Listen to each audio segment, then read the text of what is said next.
गुरुर्ब्रह्मा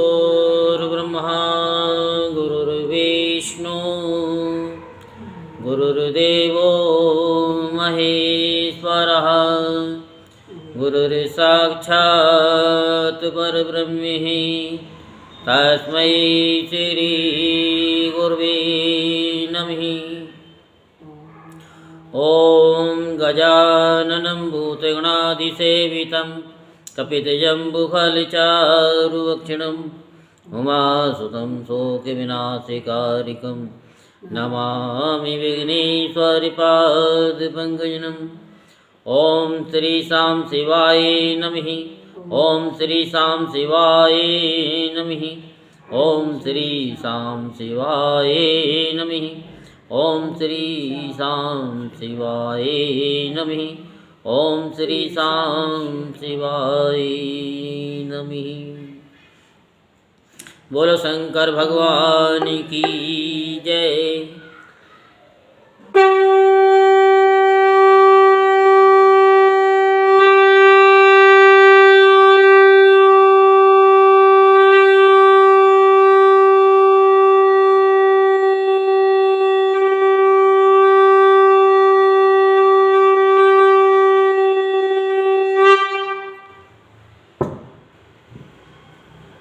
आज हम आपको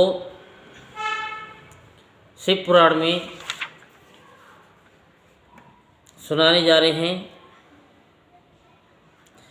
जप योग का वर्णन। सो आप सभी ध्यानपूर्वक सुने। ये कल भी सुनाया था थोड़ा सा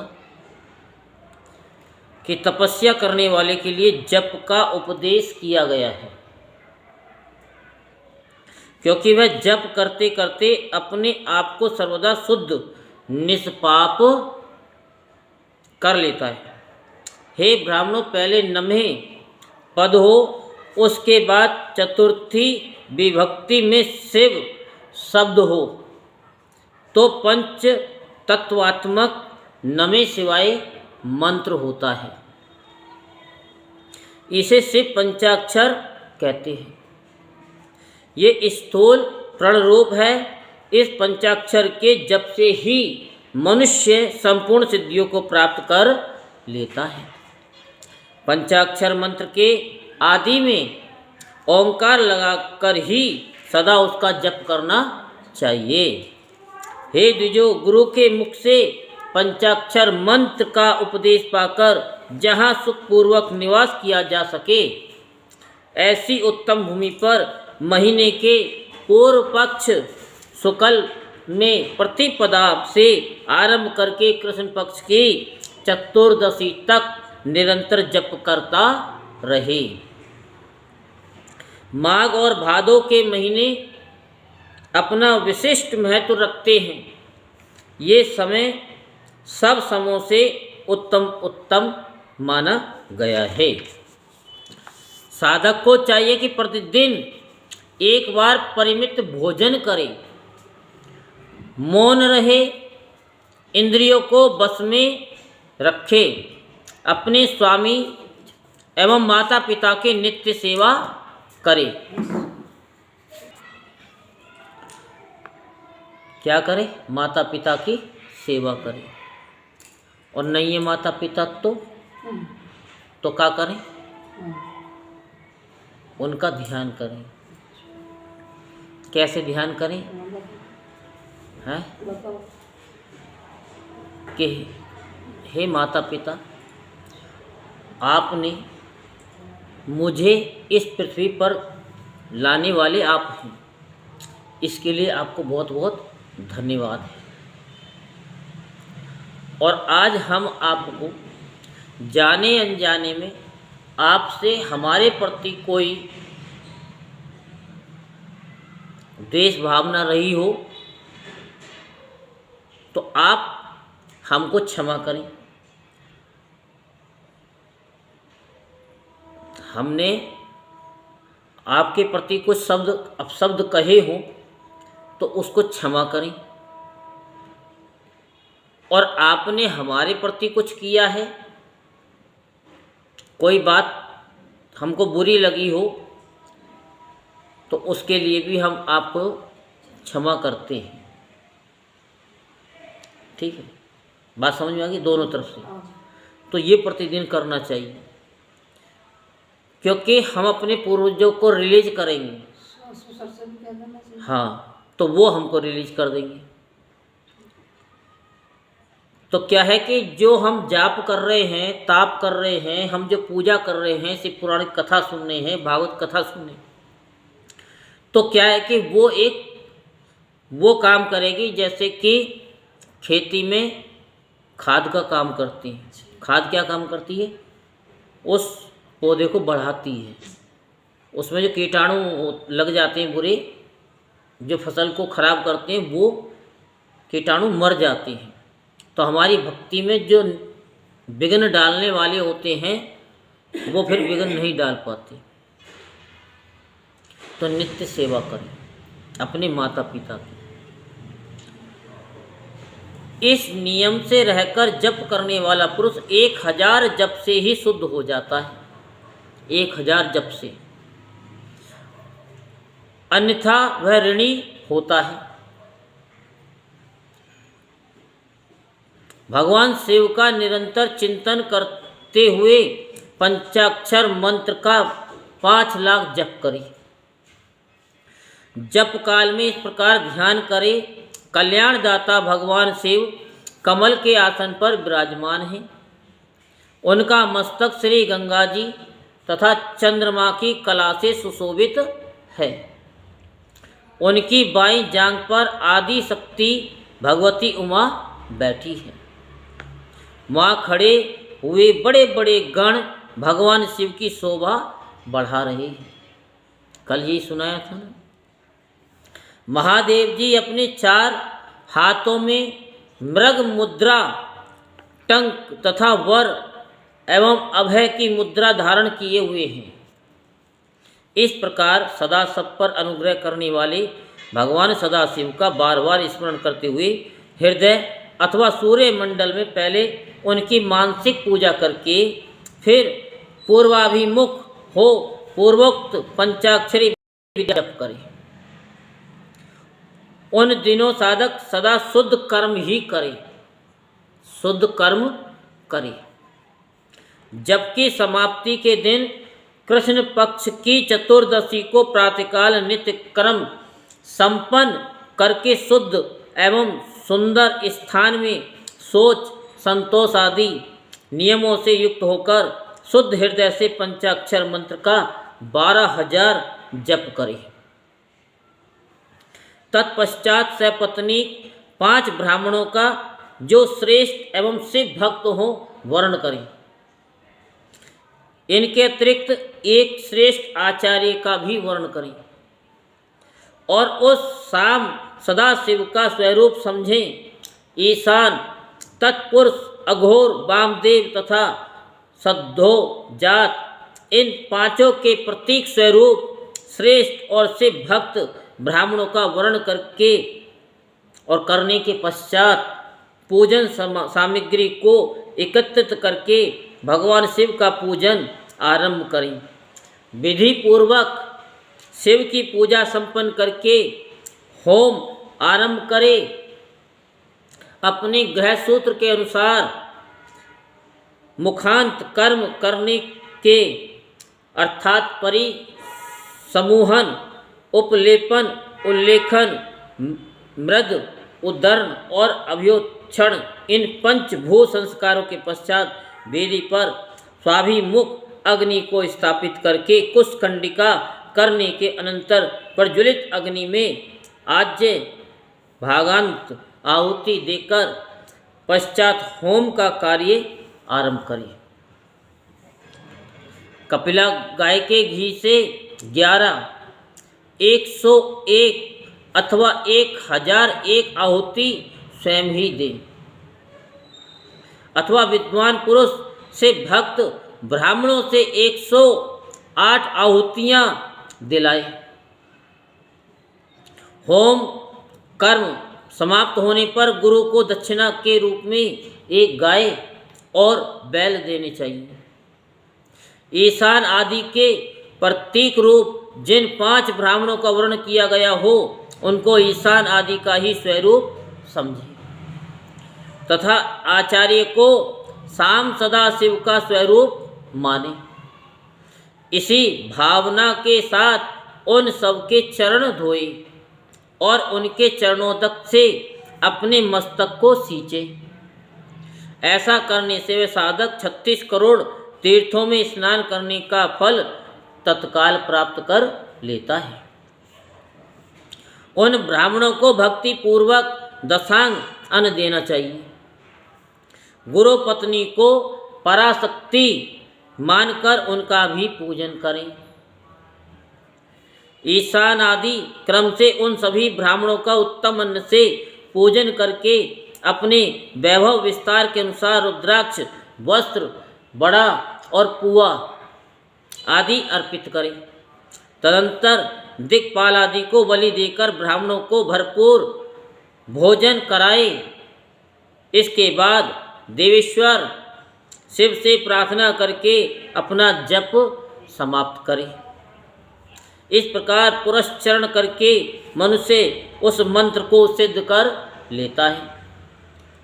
फिर 5 लाख जप करने से उसके समस्त पापों का नाश हो जाता है। तदंतर पुनः 5 लाख जप करने पर मनुष्य अतल से लेकर सत्यलोक तक के लोकों का ऐश्वर्य प्राप्त कर लेता है।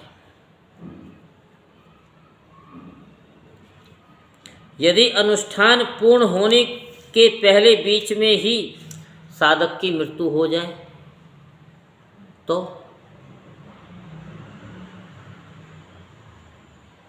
वह परलोक में उत्तम भोग भोगने के पश्चात पुनः पृथ्वी पर जन्म लेकर पंचाक्षर मंत्र का जप का अनुष्ठान करता है।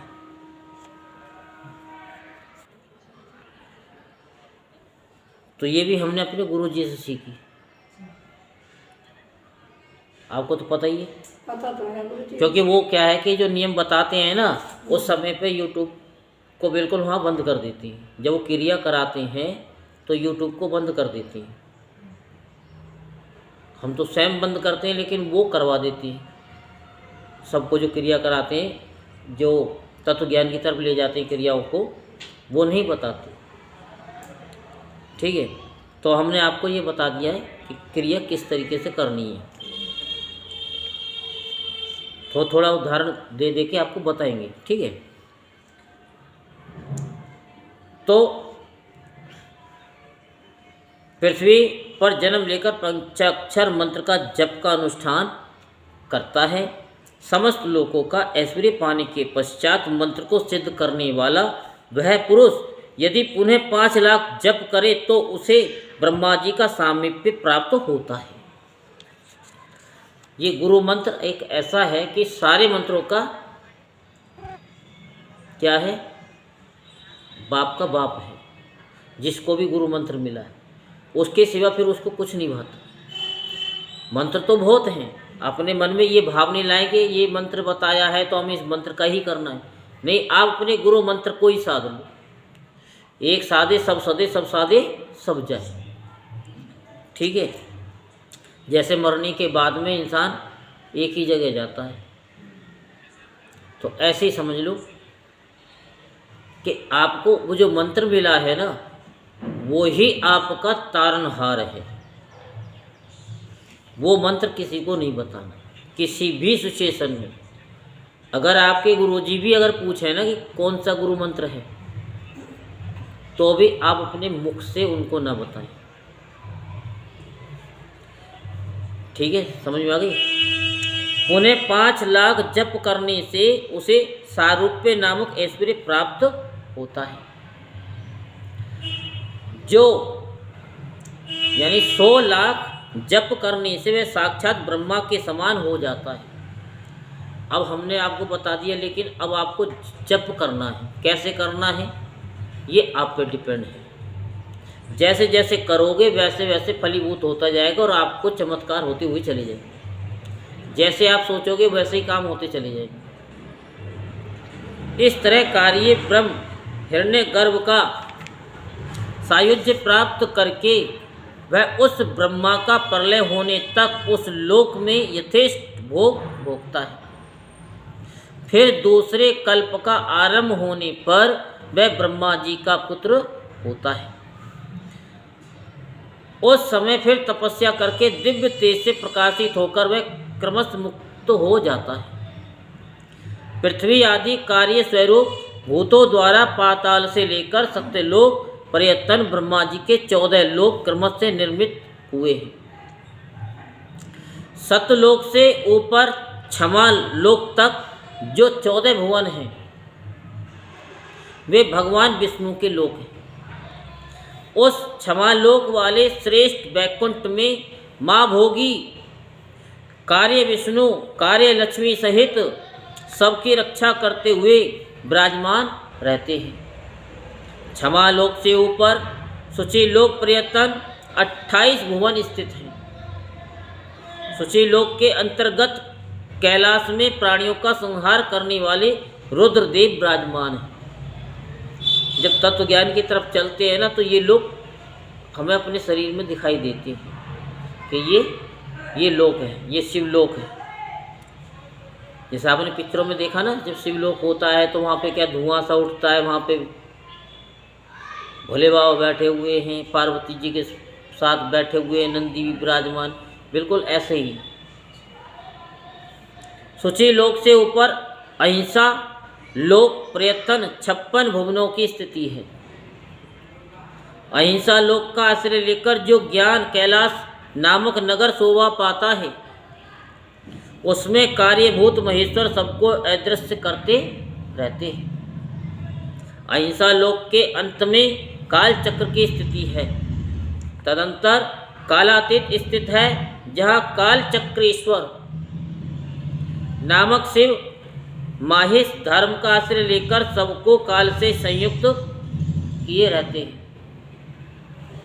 असत्य, अशुचि, हिंसा, निर्दयता, ये असत्य आदि 4 पाद काम रूप धारण करने वाले शिव के अंश हैं।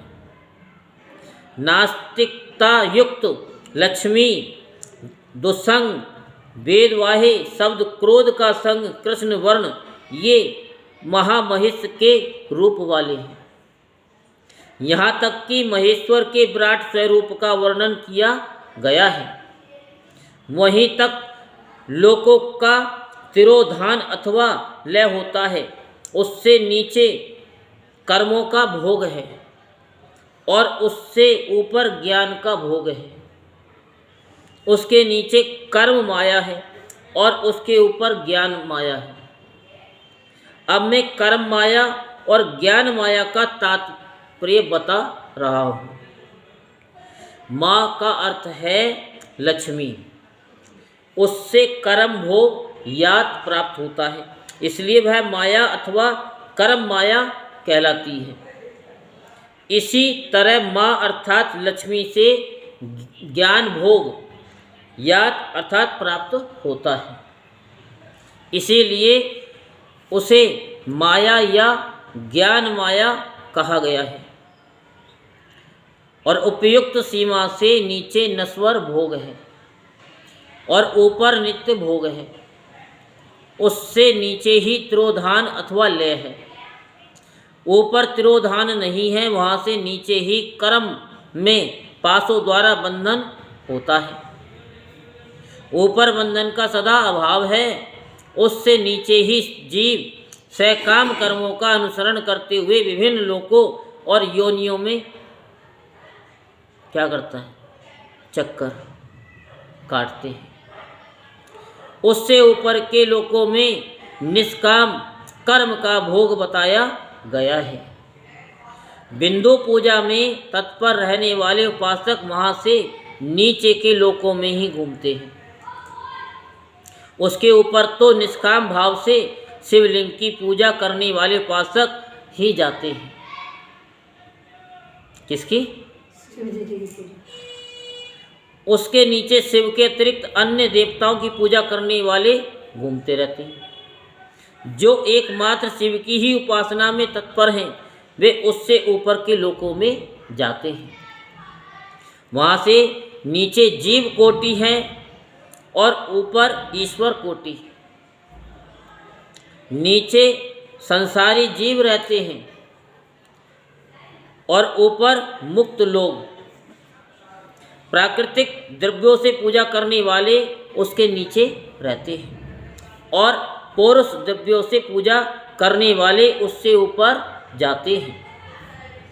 उसके नीचे शक्ति लिंग है। क्या? शक्ति लिंग है। और उसके ऊपर शिवलिंग और उसके नीचे सैगुण लिंग है और उसके ऊपर निर्गुण लिंग है। उसके नीचे कल्पित लिंग है और उसके ऊपर कल्पित नहीं है।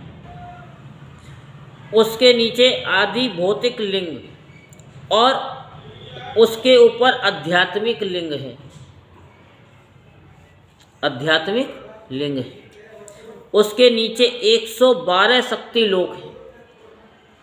उसके नीचे बिंदु रूप और उसके ऊपर नाद रूप है। उसके नीचे कर्म लोक है और उसके ऊपर ज्ञान लोक है। इसी प्रकार उसके ऊपर मद और अहंकार का नाश करने वाली नम्रता है। वहाँ जन्म जनित तिरोधान नहीं है। उसका निवारण किए बिना वहाँ किसी का प्रवेश संभव नहीं है। इस प्रकार तिरोधान का निवारण करने से वहाँ ज्ञान शब्द का अर्थ ही प्रकाशित होता है। आदि भौतिक पूजा करने वाले लोग उससे नीचे के लोकों में ही चक्कर काटते हैं। जो आध्यात्मिक उपासना करने वाले हैं वे ही उससे ऊपर को जाते हैं। इस प्रकार वहाँ तक महालोक रूपी आत्म लिंग में विभाग को जानना चाहिए और प्रकृति आदि प्रकृति महत अहंकार 5 तन मात्राएं 8 बंधनों को भी जाने। इस प्रकार सब लौकिक तथा वैदिक स्वरूप की जानना चाहिए।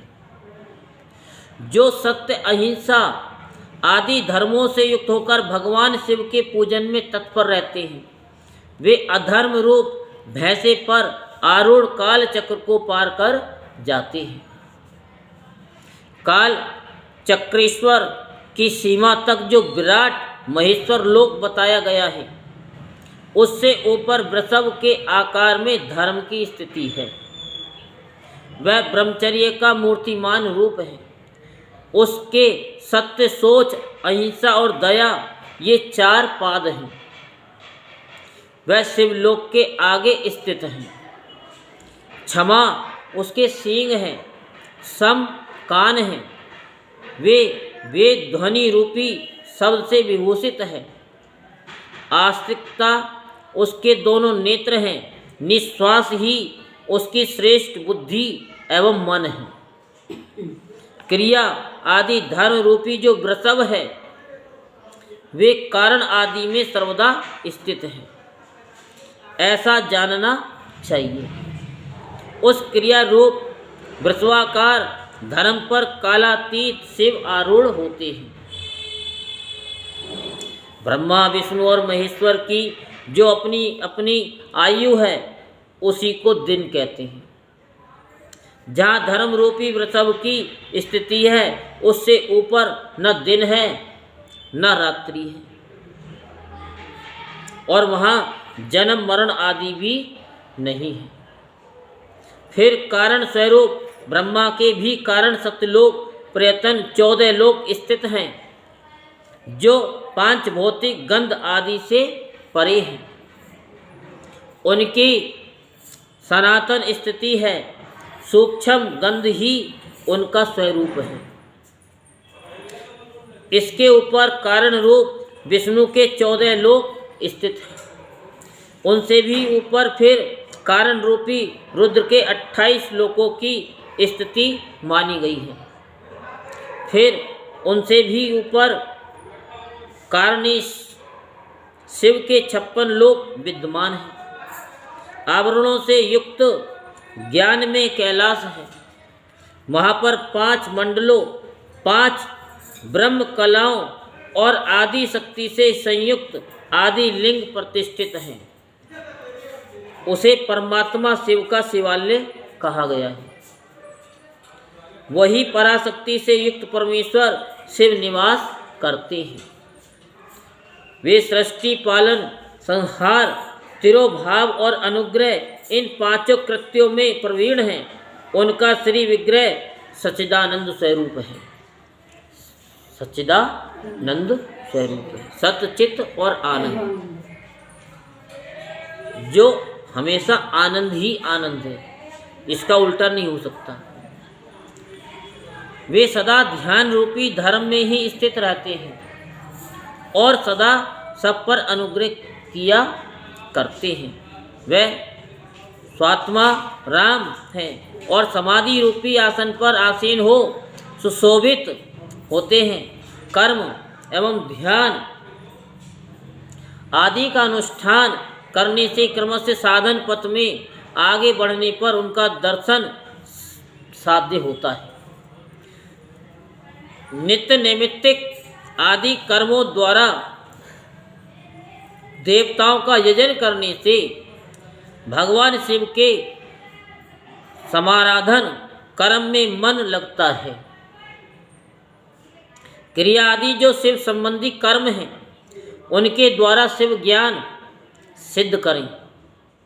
जिन्होंने शिव तत्व का साक्षात्कार कर लिया है अथवा जिन पर शिव की कृपा दृष्टि पड़ चुकी है, वे सब मुक्त ही हैं, इसमें संशय नहीं है। आत्म स्वरूप से जो स्थित है वही मुक्ति है। एकमात्र अपने आत्मा में रमण या आनंद का अनुभव करना ही मुक्ति का स्वरूप है। जो पुरुष क्रिया, तप, जप, ज्ञान और ध्यान रूपी धर्मों में भली भांति स्थित है, वह शिव का साक्षात्कार करके स्वात्मा राम तत्व स्वरूप मोक्ष को प्राप्त कर लेता है। जैसे सूर्य अपनी किरणों से अशुद्धि को दूर कर देते हैं, उसी प्रकार कृपा करने में कुशल भगवान शिव अपने भक्त के अज्ञान को मिटा देते हैं। अज्ञान की निवृत्ति हो जाने पर शिव ज्ञान स्वतः प्रकट हो जाता है। शिव का ज्ञान स्वयं ही प्रकट हो जाता है। शिव ज्ञान से अपना विशुद्ध स्वरूप आत्मा राम तत्व प्राप्त होता है और आत्मा राम तत्व की सम्यक सिद्ध हो जाने पर मनुष्य कृत हो जाता है। जब शिव तत्व मिल जाता है, शिव मंत्र का 100 लाख जप करने से ब्रह्म पद की प्राप्ति होती है और फिर 100 लाख जप करने से विष्णु पद प्राप्त होता है। पुनः 100 लाख शिव मंत्र का जप करने से रुद्र का पद प्राप्त होता है। उसके बाद फिर 100 लाख जप करने पर ऐश्वर्य मद पद की प्राप्ति हो जाती है। फिर इसी प्रकार सम्यक रूप से जप करने पर शिवलोक के आदिभूत अर्थात शिवलोक के आधारभूत निर्माता काल चक्र को प्राप्त किया जा सकता है। समझ में आ रहा है? ये काल चक्र 5 चक्रों से युक्त है, जो एक के पश्चात एक में स्थित है। सृष्टि और मोह से युक्त ब्रह्म चक्र भोग तथा मोह से युक्त विष्णु चक्र कोप एवं मोह से युक्त रौद्र चक्र, भ्रमण से युक्त ईश्वर चक्र और ज्ञान तथा मोह युक्त शिव चक्र, ऐसा इन 5 चक्रों के विषय में बुद्धिमानों का कहना है। पुनः 10 करोड़ शिव मंत्र का जप करने पर कारण ब्रह्म का पद प्राप्त होता है। तदंतर 10 करोड़ जप करने से ऐश्वर्य युक्त पद की प्राप्ति होती है। इस प्रकार कर्म से जप करता हुआ प्राणी महान ओजस्वी विष्णु के पद को प्राप्त कर पुनः उसी क्रम से जपता हुआ महात्माओं के उस ऐश्वर्य पद को प्राप्त करता है। बिना असावधानी किए 105 करोड़ मंत्रों का जप करने के पश्चात वह प्राणी 5 आवरणों पशु पास माया शक्ति रोध से बाहर स्थित शिवलोक प्राप्त करता है। वहाँ उस शिवलोक में राजस मंडप है, नंदीश्वर का उत्तम निवास है, तपस्या रूपी वृषभ वहीं पर दिखाई देता है। गुरु मंत्र को किसी को नहीं बताना है, नहीं बता। मुझे बताओगी? मुझे बताओगी? अपना मने करके किसी को नहीं बताना। अच्छा, किसी को नहीं बताना ना, ठीक है। नहीं, अगर बताना हो तो मेरे को बता दो। ओम का जाप है ओम का। अब ये तुम्हारा खंडित हो गया। आप मने करे, आप करे, हमें बता दो। अरे तो ये तो पूछेगी। बताओगे क्या? हैं? हमें बताओगे क्या? तो बताना ही नहीं परीक्षा ले है। रहे थे तुम्हारी। जब आपको बता रखा है कि गुरु मंत्र बताना ही नहीं है, तो आप ही करे, हमें तो बता दो। मैं तो कह रहा कि हमें हमें होती तो फिर हम कहा दिया। जब बताया ना गुरु मंत्र नहीं बताते, अब तुम्हें फिर दोबारा रिन्यूअल करवाना पड़ेगा। सर ठीक है। करवा देंगे का। हाँ, कोई नहीं, और 3 बार। किसी को नहीं, अब नहीं, अब तुम्हें दूसरा मंत्र दिलवाएंगे। दूसरा मिलेगा?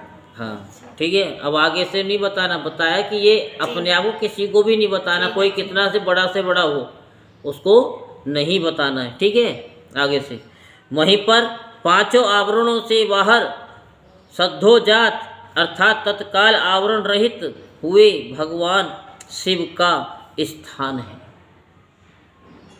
पुनः चतुर्थ आवरण में वामदेव का स्थान है। उसके पश्चात तृतीय वर्ण में अघोर शिव का, दूसरे आवरण में शाम शिव का, मंगल में तथा प्रथमावरण में ईशान शिव का निवास स्थान है। उसके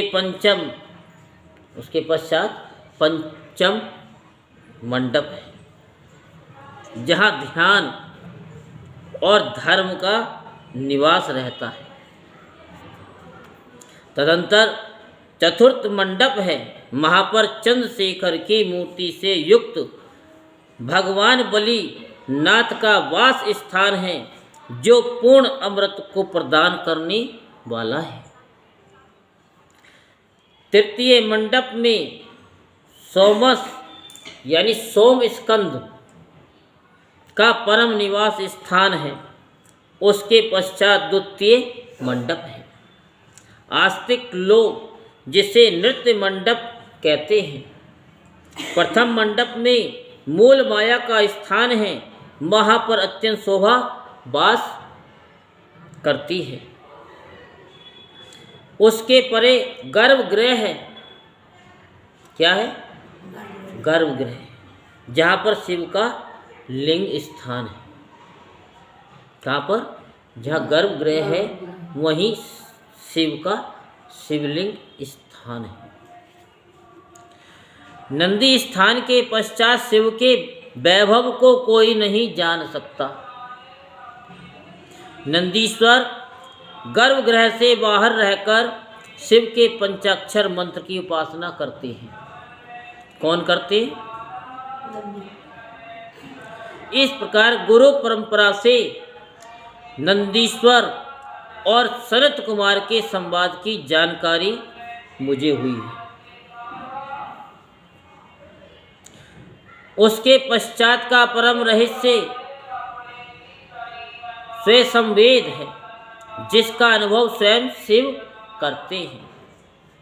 आस्तिक जनों का कहना है कि साक्षात शिव की कृपा से ही शिवलोक के ऐश्वर्य को लोग जान सकते हैं, अन्यथा असंभव है।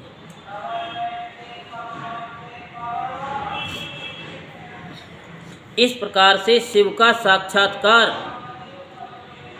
प्राप्त कर जितेंद्रिय ब्राह्मण मुक्त हो जाता है।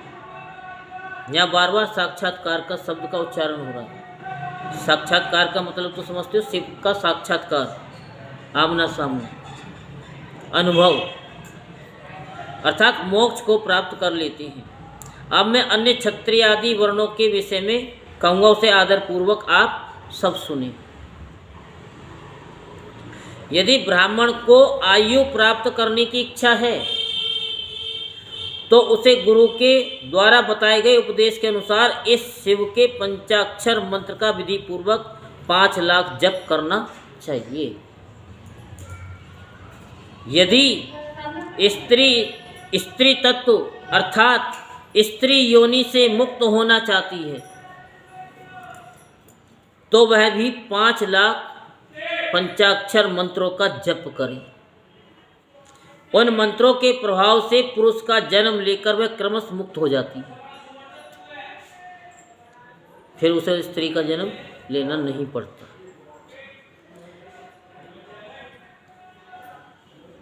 कितना लाख जाप करने पर? 5 5। कोई ज़्यादा है? कोई ज़्यादा है? नहीं।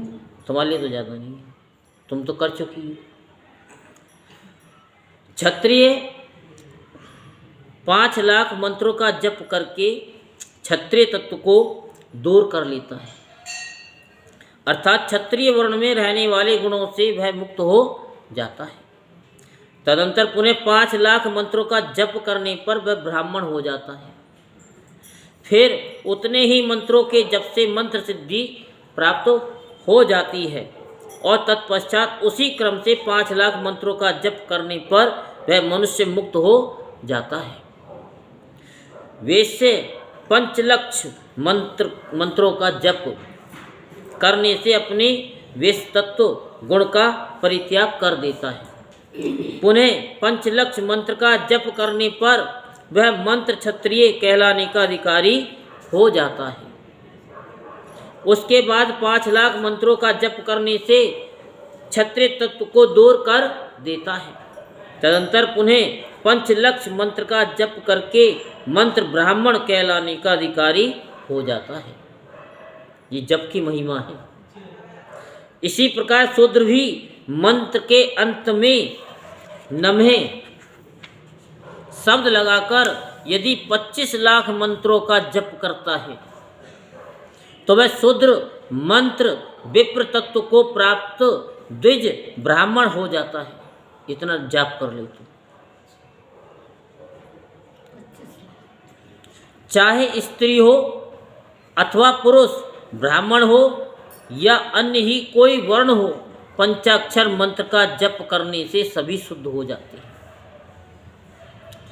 जो कामना पूर्ति के लिए आतुर है उसे चाहिए कि वह नमे को आदि अंत में लगाकर शिव मंत्र का सदैव जप करता रहे। स्त्रियों तथा शूद्रों के लिए मंत्र जप का जैसा स्वरूप कहा गया है उसी के अनुसार गुरु को भी चाहिए कि वह उन्हें निर्देश दे, आज्ञा दे।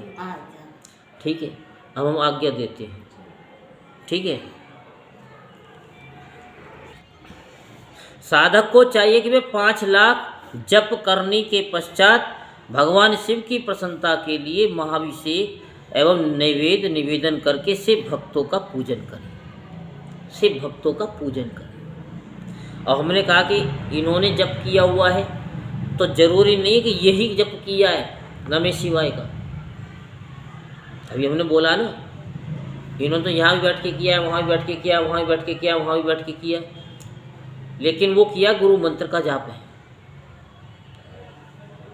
क्योंकि जितना गुरु मंत्र का तुम जाप करोगे ना वो सारे जाप अपने आप ऑटोमेटिक आ जाएंगे, एक के साथ में सब फ्री हो जाते हैं।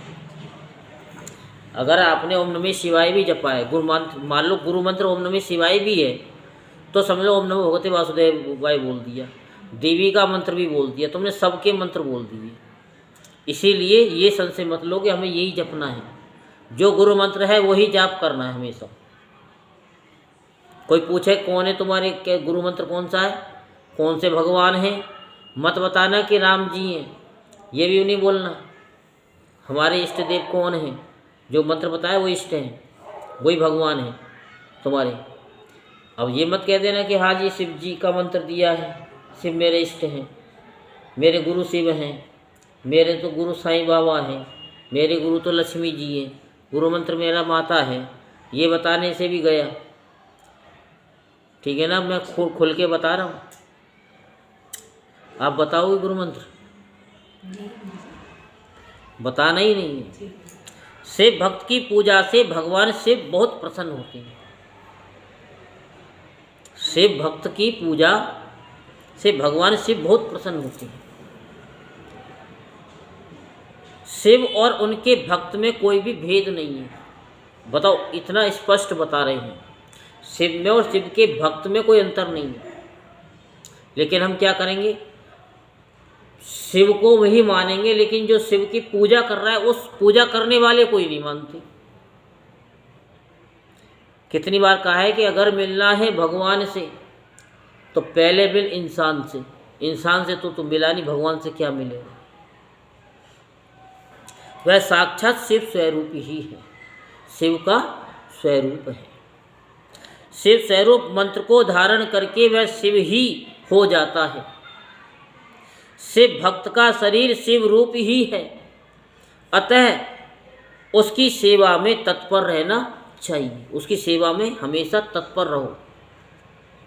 गुरुजी ने आगे कर दी, ये करो तो जी करो। वो ही करना है तुरंत। तुरंत दान महाकल्याण। ठीक है।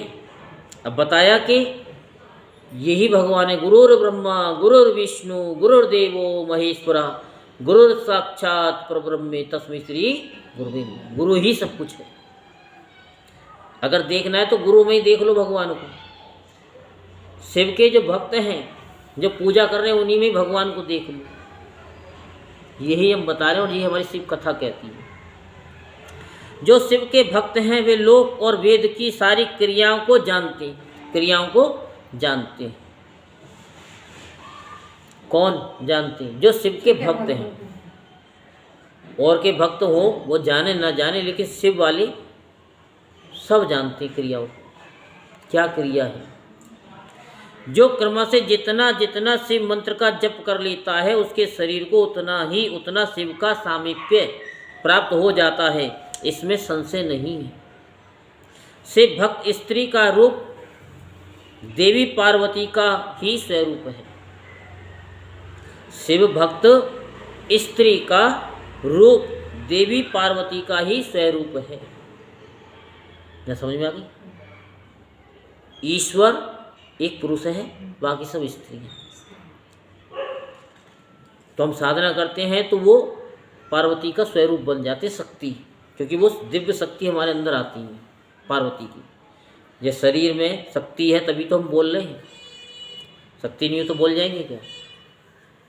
वह जितना मंत्र जपती है उसे उतना ही देवी का सानिध्य प्राप्त होता जाता है। बुद्धिमान व्यक्ति को शिव का पूजन करना चाहिए, इससे वह साक्षात मंत्र रूप हो जाता है। साधक स्वयं स्वरूप होकर पराशक्ति का पूजन करे। शक्ति, बेर, मूर्ति तथा लिंग का चित्र बनाकर अर्थात मिट्टी आदि से उनकी आकृति का निर्माण करके प्राण प्रतिष्ठा पूर्वक निष्कपट भाव से इनका पूजन करें। शिवलिंग को शिव मानकर अपने को शक्ति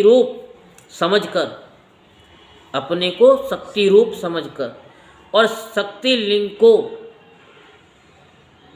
देवी और अपने को शिव रूप समझकर शिवलिंग को नाद रूप तथा शक्ति को बिंदु रूप मानकर परस्पर सटे हुए शक्तिलिंग और शिवलिंग के प्रति उप प्रधान और प्रधान की भावना रखते हुए जो शिव और शक्ति का पूजन करता है वह मूल रूपी भावना करने के कारण शिव रूप ही है। शिव भक्त शिव मंत्र रूप होने के कारण शिव के ही स्वरूप है। जो 16 उपचारों से उनकी पूजा करता है उसे अभिष्ट वस्तु की प्राप्ति होती है। जो शिव लिंगोपासक शिव भक्त की सेवा आदि करके उसे आनंद प्रदान करता है, उस विद्वान पर भगवान शिव बड़े प्रसन्न होते हैं। 5, 10 या 100 सपत्नीक शिव भक्तों को बुलाकर भोजन आदि के द्वारा पत्नी सहित उनका सदैव समादर करें। धन में, ध्येय में और मंत्र में शिव भावना रखते हुए उन्हें शिव और शक्ति का स्वरूप जानकर निष्कपट भाव से उनकी पूजा करें। ऐसा करने वाला पुरुष शिव शक्ति स्वरूप होकर इस भूतल पर फिर जन्म नहीं लेता। शिव भक्त की नाभि के नीचे का भाग ब्रह्म भाग तथा नाभि से ऊपर कंठ पर्यंत तक का भाग विष्णु भाग और मुख शिवलिंग स्वरूप कहा जाता है। मृत्यु के पश्चात जिनका दाह आदि संस्कार हुआ हो अथवा जो दाह आदि संस्कार से रहित हो, उन पितरों के उद्देश्य से शिव को ही आदि पितृ मानकर उनकी पूजा करनी चाहिए। पुनः आदि माता शिव की शक्ति की पूजा कर से भक्तों का पूजन करना चाहिए। ऐसा करने वाला पुरुष मरने के पश्चात क्रम से पितृलोक को प्राप्त करता है। तदंतर उसे मुक्ति प्राप्त हो जाती है। 10 क्रियावान पुरुषों से युक्त योगियों की अपेक्षा एक तपोयुक्त प्राणी श्रेष्ठ है। 100 तपोयुक्त तपस्वियों की अपेक्षा एक जप युक्त जापक विशिष्ट है। सहस्त्र जप युक्त जापकों की अपेक्षा एक शिव ज्ञानी का विशेष क्या है? महत्व है। 1,00,000 शिव ज्ञानियों में या शिव ज्ञानियों से शिव का ध्यान करने वाला एक ध्यानी श्रेष्ठ है और करोड़ ध्यानियों की अपेक्षा शिव के लिए एक समाधि श्रेष्ठ है। समाधि तो समझते हो ना? समझते हो? समाधि तो है ना, क्या? जो आंख बंद करके बैठ जाते हैं। ध्यान में। हाँ, बिल्कुल ऐसे। अच्छा, मतलब ध्यान में चले गए। हाँ, जी। तो ये उन ध्यानियों से भी श्रेष्ठ है। इस प्रकार उत्तरोत्तर विशिष्ट क्रम से की जाने वाली पूजा से प्राप्त फल में भी विशिष्टता आ जाती है, जिसको जानना विद्वानों के लिए भी कठिन है। इस कारण से शिव भक्त की महिमा को कौन मनुष्य जान सकता है? जो मनुष्य शिव शक्ति और शिव भक्त की पूजा भक्ति पूर्वक करता है, वह शिव स्वरूप होकर सदैव कल्याण को प्राप्त करता है। जो ब्राह्मण इस वेद सम्मत कथा को अर्थ सहित पढ़ता है, वह शिव ज्ञानी होकर शिव के साथ आनंद प्राप्त करता है। हे मुनीश्वरों, विद्वान पुरुष को चाहिए कि इस कथा को वह शिव भक्तों को ही सुनाए। हे बंधुजनों, ऐसा करने से भगवान शिव की कृपा से उनका अनुग्रह प्राप्त हो जाता है। जब हम सुनाते हैं, कथा सुन के शेयर करते हैं कि नहीं करते हैं? करनी चाहिए। प्रत्येक कथा को शेयर करो सुन करके। ना जाने किस वेश में मिल जाए नारायण। तो बोलो शंकर भगवान की जय, बोलो उमापति महादेव की जय। हर हर महादेव, हर हर महादेव, हर हर महादेव।